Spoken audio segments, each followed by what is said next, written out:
ಬದುಕಿನ ಮುಖ್ಯ ತಿರುವಿನಲ್ಲಿ ಸಂಭ್ರಮದ ಭಾವಗೀತೆ ಪಲ್ಲವಿಸುವಾಗ ಅಪಸ್ವರದ ಉನ್ಮಾದ ಹೊರಡಿಸ್ತೋ ನೀನು.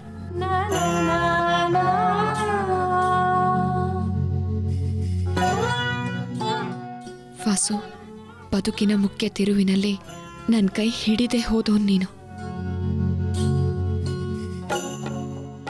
ವಾಸು, ನೀನು ಪ್ರೀತಿ ಹೆಸರಿನಲ್ಲಿ ನನ್ನ ಕೈಗೆ ಮೋಸದ ಸರಕು ತುಂಬಿಸೋದಕ್ಕೆ ಅಂತಾನೆ ಬಂದವನು ಕಣೋ. ವಾಸು, ಕಣ್ಣು ಪ್ರೀತಿಯ ದಾರಿ, ಹೃದಯ ಪ್ರೀತಿಯ ಸ್ವರ್ಗ, ಕನಸು ಪ್ರೀತಿಯ ಹೊರ ಪ್ರಪಂಚ.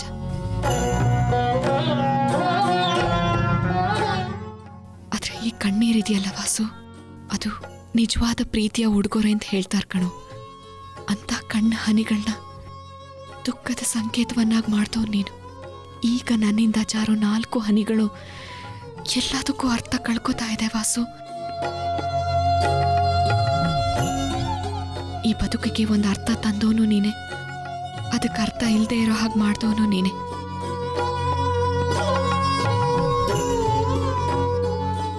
ಪ್ರತಿ ಕ್ಷಣನೂ ನಗುವಿನ ಕುರಿತಾಗೆ ಮಾತಾಡ್ತಾ ಇದ್ದ ನೀನು ಇವತ್ತು ಯಾಕೋ ನನ್ನನ್ನು ದುಃಖದ ಕಡ್ಲೆಗೆ ನೋಡ್ಬಿಟ್ಟೆ.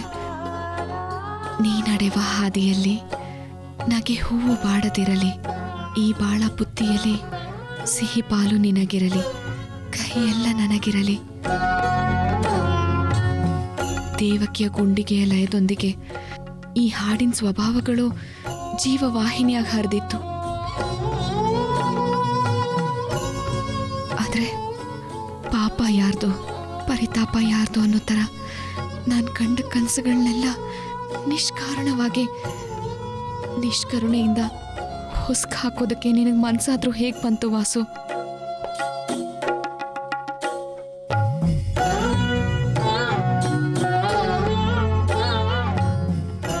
ಬೆಟ್ಟದಂತ ಅಪರಾಧಗಳನ್ನು ನಮ್ಮ ಪ್ರೀತಿಯ ನದಿಯ ಮಧ್ಯೆ ಅಣೆಕಟ್ಟಿನ ಹಾಕಿ ಕಟ್ಬಿಟ್ಟೆ ವಾಸು.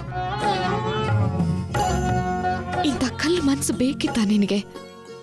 ನಮ್ಮ ಪ್ರೀತಿಗೆ ಮಮತೆಯ ಜೋಗುಳ ಹಾಡಬೇಕಾಗಿತ್ತು. ಈ ಕರ್ಣ ಕರ್ಕಶವಾದ ಬೊಬ್ಬೆ ಅಲ್ಲ, ಪ್ರೀತಿ ನರಳಿದ್ರೆ ಹೂವು ಅರಳಲ್ಲ ವಾಸು.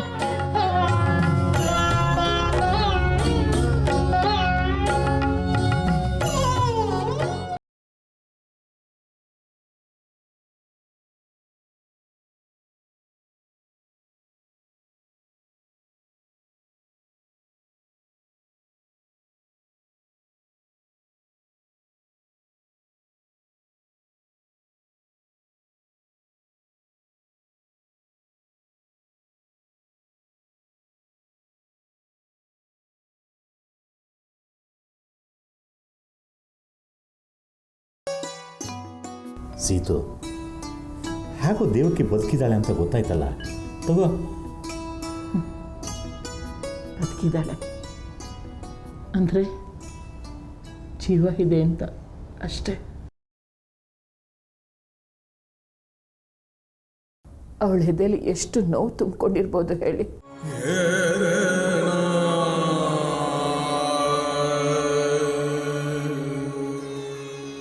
ವಾಸುವಿಂದ ದೂರ ಇರಲಿ, ವಿದ್ಯನ್ ಮನೆಗಾದ್ರೂ ಹೋಗ್ಬೋದಿತ್ತಲ್ಲ, ಅಥವಾ ಇಲ್ಗಾದ್ರೂ ಬರ್ಬೋದಿತ್ತು.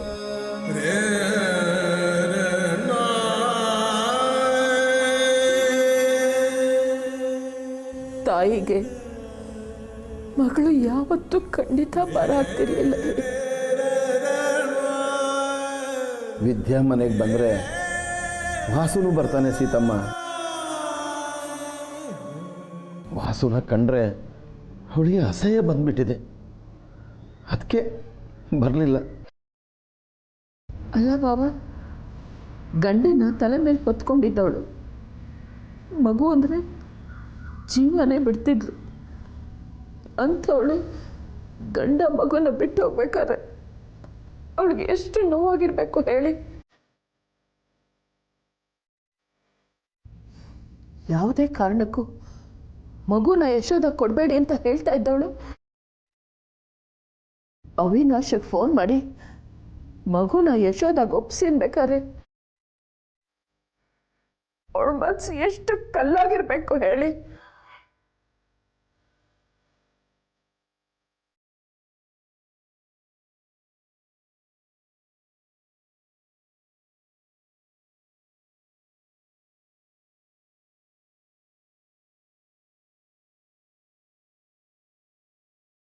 ಬಾವ, ಒಂದು ಕೆಲಸ ಮಾಡ್ತೀರಾ? ದೇವಕಿಗೆ ನೀವು ಆಗಾಗ ಫೋನ್ ಮಾಡ್ತಾ ಇರಿ.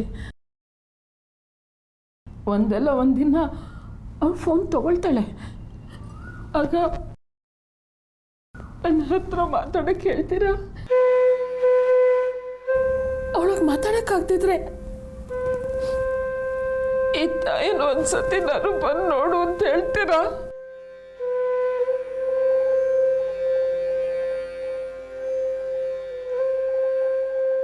ಅವಳು ಈ ಸತಿ ಬರಲಿ,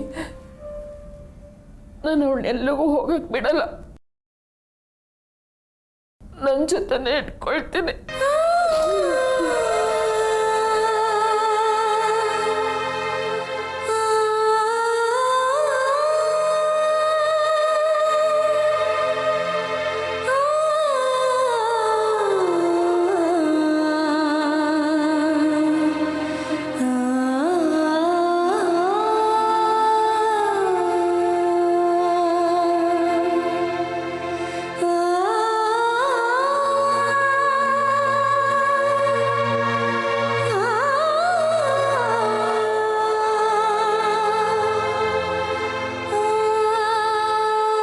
ಅವಿನಾಶ್, ಯಾಕೆ ಇಲ್ಲಿ ಬಂದ್ರೆ?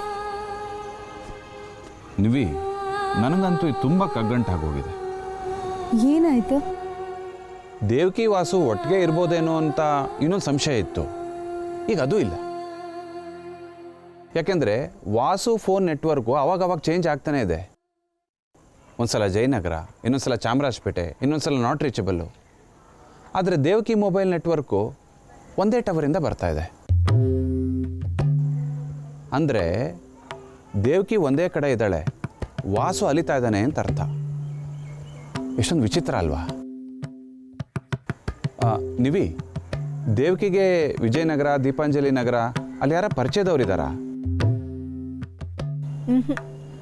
ನನಗೆ ತಿಳಿದ ಹಾಗೆ ಯಾರೂ ಇಲ್ಲ.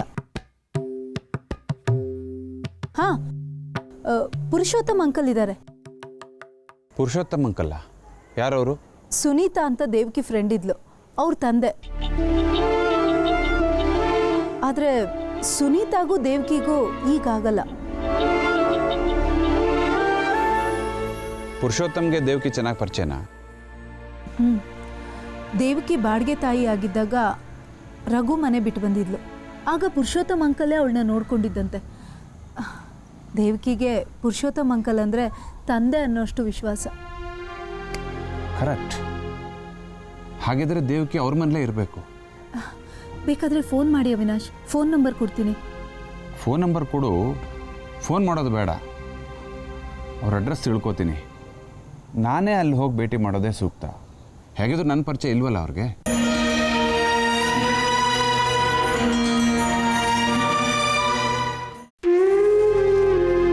ಪದ್ಮ, ನನಗೆ ಒಂದು ವಿಚಾರ ಅರ್ಥ ಆಗ್ತಾ ಇಲ್ಲ. ಈ ದೇವಕಿ ಏನಾದರೂ ವಿಷಯ ಇದ್ದರೆ ಯಶೋದಾಗ ತಿಳಿಸಿ ಅಂತ ಯಾಕೆ ಹೇಳಿದ್ಳು? ಯಶೋದ ಜೊತೆಗೆ ಏನಾದರೂ ಸಂಪರ್ಕದಲ್ಲಿದ್ದಾಳ? ನನಗೂ ಅದೇ ಆಶ್ಚರ್ಯ ರೀ. ಅವಳ ಫೋನು ರಘು ಮನೆ ಇರೋ ನೆಟ್ವರ್ಕ್ನಲ್ಲೇ ಇದೆಯಂತೆ. ಅಂದರೆ ಅಲ್ಲೇ ಎಲ್ಲೋ ಇರ್ಬೋದಾ? ಅಥವಾ ಯಶೋದ ಮನೇಲೇ ಇದ್ರೆ? ಸಾಧ್ಯನೇ ಇಲ್ಲ. ಮಗು ಗಲಾಟೆ ಶುರುವಾದ ಮೇಲಂತೂ ದೇವಕಿಗೆ ಯಶೋದ ಹೆಸರೆತ್ತಿದ್ರೆ ಆಗಲ್ಲ. ಮತ್ತೆ ಮಗುನ ಯಶೋದಾಗ ಒಪ್ಸಿ ಅಂತ ಯಾಕೆ ಹೇಳಿದ್ಲಿ ಅವಳು? ಅವಿನಾಶ್ ಹತ್ರ ಹೇಳಿದ್ದು ಅದನ್ನೇ ತಾನೆ. ದೇವಕಿಗೆ ಯಶೋದ ಮೇಲೆ ಸಿಟ್ಟಿದ್ರೆ ಮಗುನ ಅವಳಿಗೆ ಕುಡಿ ಅಂತ ಯಾಕೆ ಹೇಳ್ತಾಳೆ ಅವಳು?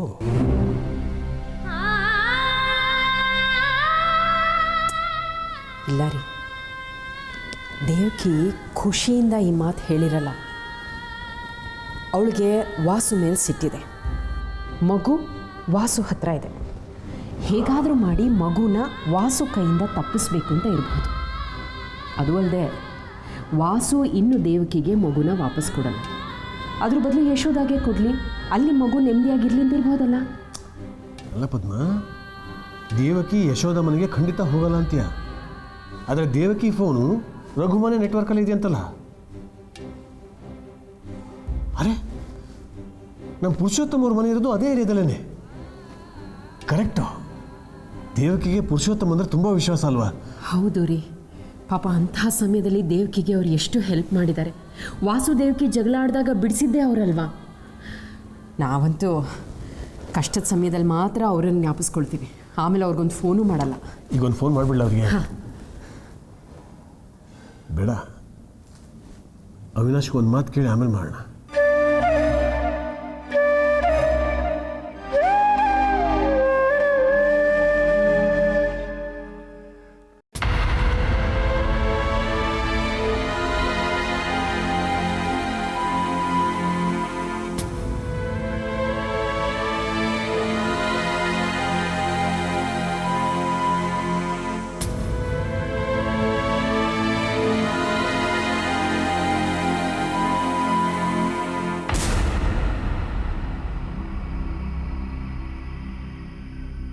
ಯಾರ್ರಿ ನೀವು? ಯಾರು ಬೇಕಾಗಿತ್ತು? ಯಾವ ಡಿಪಾರ್ಟ್ಮೆಂಟು? ಸರ್, ಒಳಗೆ ಕೂತ್ಕೊಂಡು ಮಾತಾಡ್ಬೋದಿತ್ತಲ್ಲ. ನಿಮಗೆ ಯಾರ್ರೀ ಬೇಕಾಗಿತ್ತು? ಪುರುಷೋತ್ತಮ್ ಅವರು, ಮಾಜಿ ತಹಶೀಲ್ದಾರ್. ಓ, ನಾನೇ. ಬನ್ನಿ ಒಳಗೆ.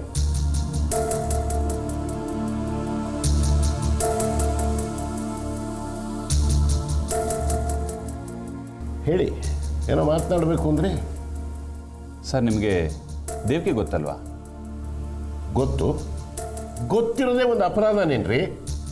ಹಾಗಲ್ಲ ಸರ್, ಅವ್ರು ನಿಮಗೆ ಪರಿಚಯ ಅಲ್ವಾ ಅಂದೆ. ಇತ್ತು, ಈಗಲ್ಲ. ದೇವಕಿ, ಅವಳ ಮನೆಯವರು, ಅವಳ ಗಂಡ ವಾಸು ಎಲ್ಲರೂ ಪರಿಚಯ ಇದ್ರು.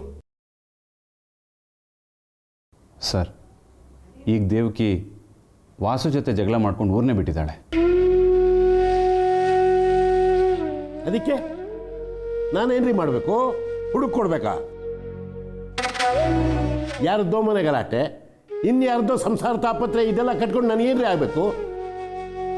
ದೇವಕಿನ ಒಂದಷ್ಟು ದಿನ ಸಾಕ್ದವ್ರು ನೀವೇ ಅಲ್ವಾ ಸರ್? ಯಶೋಧನ್ ಮನೆ ಬಿಟ್ಟು ಬಂದ ಮೇಲೆ ನೀವೇ ಅಲ್ವಾ ಸರ್ ಆಶ್ರಯ ಕೊಟ್ಟವರು? ಕೊಟ್ಟಿದ್ದು ತಪ್ಪಾಯಿತು ಅಂತ ಬರ್ಕೊಳ್ಳೇನ್ರಿ?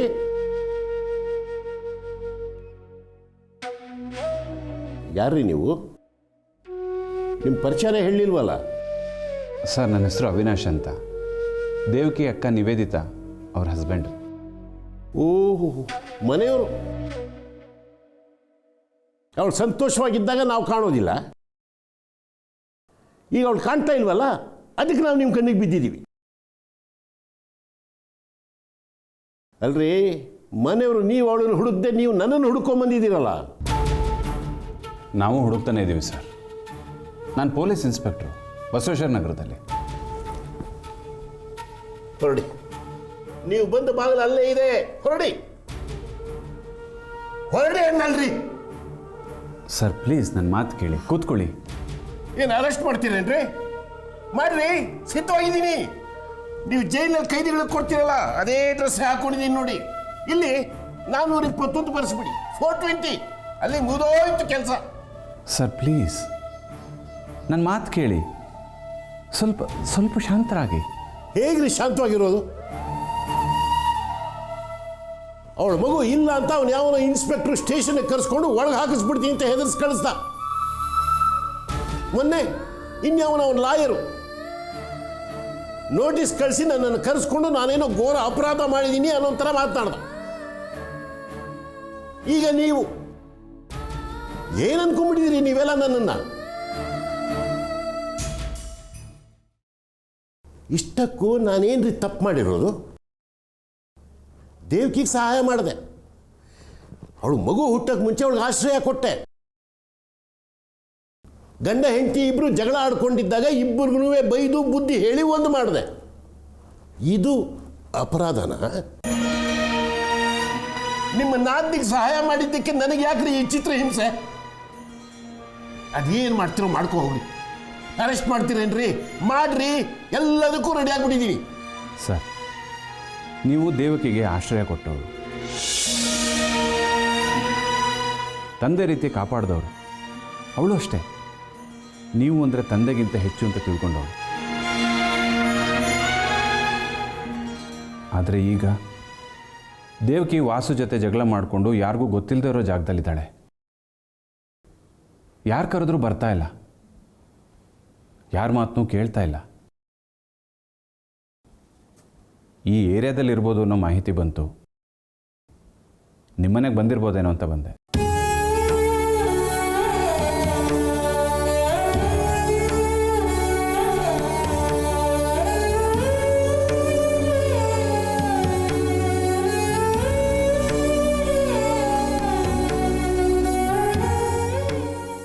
ಚಿನ್ನದಂಥ ಹುಡುಗಿ, ಪ್ರಪಂಚ ಜ್ಞಾನ ಇಲ್ಲ, ದುಡುಕಿ ನಿರ್ಧಾರ ತಗೊಂಡ್ಬಿಡ್ತಾಳೆ.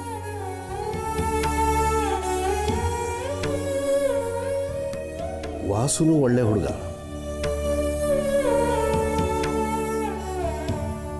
ಇಬ್ರು ಅವಿವೇಕಿಗಳು. ಒಟ್ಟಿಗೆ ಹೇಗೆ ಬದುಕು ಸಾಗಿಸ್ಬೇಕು ಅನ್ನೋ ಜ್ಞಾನ ಇಲ್ಲ. ಛೆ, ಈ ಹುಡುಗಿ ಯಾಕೆ ಹೀಗೆ ಮಾಡ್ಕೊಂಡ್ಲು?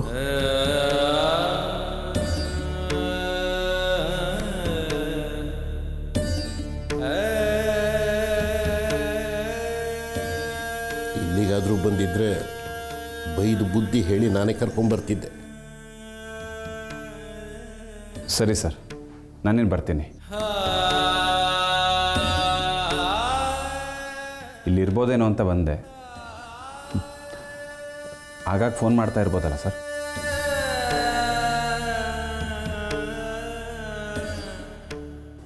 ಧಾರಾಳವಾಗಿ ಮಾಡಿ ಅವಿನಾಶ್. ದೇವಕಿ ಸಿಕ್ಕರೆ ನನಗೂ ಸುದ್ದಿ ಕೊಡಿ, ನಾನು ಅವಳ ಹತ್ರ ಮಾತನಾಡೋಕ್ಕೆ ಟ್ರೈ ಮಾಡ್ತೀನಿ. ಸರಿ ಸರ್, ನಾನೇನು ಬರ್ತೀನಿ.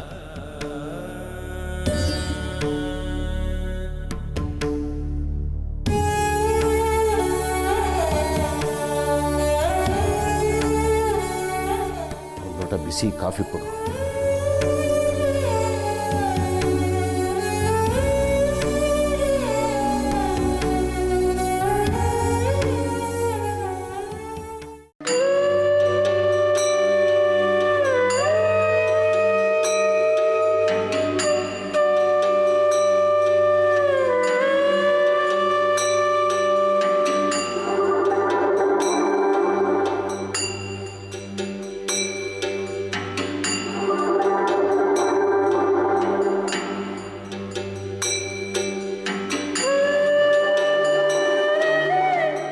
ದೇವಕಿ, ನೀವು ನಮ್ಮ ಮನೆಗೆ ಬಂದಿರೋ ಉದ್ದೇಶ ನಮಗೆ ಮಗು ಕೊಡೋದಲ್ವಾ? ಯಾಕೆ ರಘು, ಅನುಮಾನನ? ನಿಮ್ಮ ಉದ್ದೇಶದ ಬಗ್ಗೆ ಅನುಮಾನ ಇಲ್ಲ, ಆದರೆ ಅದು ಈಡೇರೋ ಬಗ್ಗೆ ಸಂಶಯ ಇದೆ. ನನಗೆ ನಂಬಿಕೆ ಇದೆ ರಘು, ಈಡೇರಲೇಬೇಕು. ಹೇಗಾಗುತ್ತೆ ದೇವಕಿ? ನೀವು ವಾಸುಗೆ ಫೋನ್ ಮಾಡಿ ಮಾತಾಡಿದರೆ ನಮಗೆ ಮಗು ಸಿಗಬಹುದು.